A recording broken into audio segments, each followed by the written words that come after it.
completed. It is. The Messiah is come and done. But this is the final redemption. This is the transition from redemption to restoration and to the kingdom. And to go to the kingdom, we have to go through this thing called the Great Tribulation on our journey to the Promised Land, which is called the Greater Exodus. When does the Exodus begin? Well, historically from Egypt, it came after the Passover. When is the Greater Exodus going to take place? After this final redemption Passover. How do we know this Passover this year is specifically the final redemption Passover and it's not just the memorial of the ancient Egypt Exodus? How do we know this is the one? It's because Elijah shows up for the cup. We've been setting the cup for him.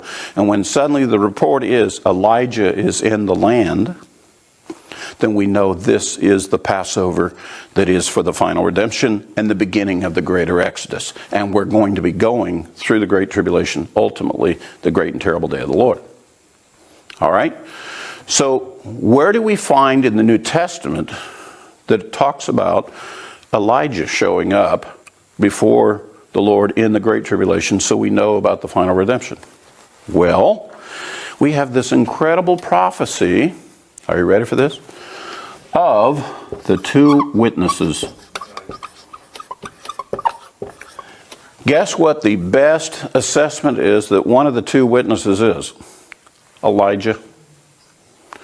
We believe that prophecy in Revelation 11 about the two witnesses that come. One who comes in the spirit of Moses, one who comes in the spirit of Elijah, that they will give warning. They will be doing the same thing to Moses and Aaron did with Pharaoh, warning him before the judgments hit, warning the Egyptians about the judgments of God, trying to get them to release the children of Israel so they could go to the Promised Land.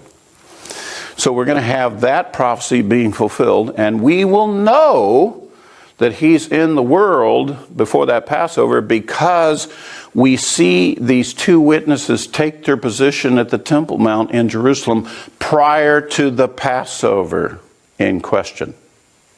So when we come to the Passover that is the final redemption, we already know Elijah is in the world. We already have the testimony. We already see them operating up on the Temple Mount, announcing judgments. That are impending judgments to come upon the anti-Messiah and upon this world that are turning against the Lord.